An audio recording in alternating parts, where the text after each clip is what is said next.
후보자님, 최근에 그 전세 사기, 보이스피싱 그리고 또 유사수신 등 이른바 다중 피해 범죄로 서민 피해가 심각하다고들 얘기를 합니다.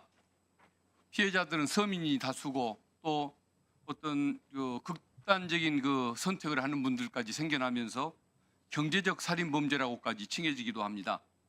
경찰청 통계를 보면 올 상반기에만 다중 피해 사기로 인한 피해 금액이 1조 300억이 된다고 합니다. 그리고 작년 통계를 보면 2년 동안 전세 사기의 피해자 수가 2만 명을 넘어섰고 피해 금액이 3조 2천억에 달한다고 평가되고 있습니다. 그런데 그 사기 범죄의 양형 기준이 일반 범죄처럼 낮게 설정되어 있는 경우가 많다는 한계가 있습니다. 결국은 그 다중에 어떤 그 피를 고열을 빨아먹는 이 범죄들 엄정하게 대처를 해야 한다는 생각이 드는데 그걸 위해서 양형 기준을 좀 제대로 현실화시킬 필요가 있다 이런 생각이 듭니다. 그리고 보이스피싱 범죄 같은 경우는 어떤 주범들의 소재지가 주로 중국이나 뭐 동남아 이쪽이다 보니까 사실상 수사를 포기해버리는 그런 경향도 있지 않습니까? 그래서 이 경우를 생각하면은 어떤 그 법무부, 검찰, 경찰이 다 나서서 어떤 국제적인 사법 공조나 수사 공조 이걸 강화할 필요가 있다고 생각하는데, 근데 저 장관님, 후보님 생각은 어떠십니까? 네, 위원님 말씀에 뭐 전적으로 공감합니다. 특히 다중사기 피해 관련해서는 이게 특경법이 위원님 아시는 것처럼 개별 피해자별로 5억이기 때문에 상당히 문제가 있다고 생각합니다. 다세 소액 피해자들, 특히 서민들한테 엄청난 그 피해를 준 사건들이 개별로 나누다 보면, 그러니까 전체적으로 파악되는 게 아니라 개별로 나누다 보면은 양형 기준에 지금 과는 상당히 그 격차가 있습니다. 이런 부분에 관련해서는 국회에서 의원님들이 양형은 어차피 입법적으로 해결돼야 될 문제이기 때문에 적극적인 논의를 해주시고 저희들도 좀 강력하게 처벌될 수 있도록 적극적인 의견을 내도록 하겠습니다. 네. 예, 알겠습니다. 그리고 2023년에 전두환 일가에 비자금 의혹이 제기됐을 당시에 피의자가 이미 사망을 했기 때문에 기소할 수가 없고 그 경우에는 부가형에 불과한 추징 제도 활용이 불가능하다, 이런 제도적 한계가 지적이 됐습니다. 그리고 또 실제 사건을 보면 윤 드로저 사건, 소라넷 사건 같은 경우는 피의자가 사망을 하거나 해외에 도피해 있다는 사정으로 어떤 범죄 수익금 등을 몰수, 환수하기가 어렵다는 그런 제도적 문제가 제기가 됐습니다. 그것 때문에 어떤 그 독립몰수제를 도입해야 한다.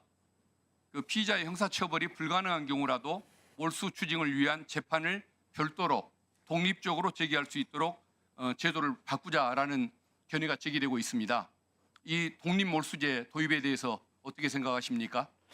독립몰수제 도입에 관련해 갖고 일부 양형 체계 변화를 주는 거니까 신중히 논의해야 된다는 의견도 있지만 저는 이건 꼭 도입해야 된다고 보고 있습니다.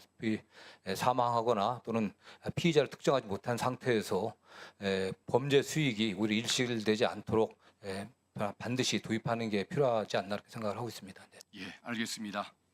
그리고 이제 그 최근에 서울중앙고등학교 3학년생이 저에게 그 메일을 보내왔습니다.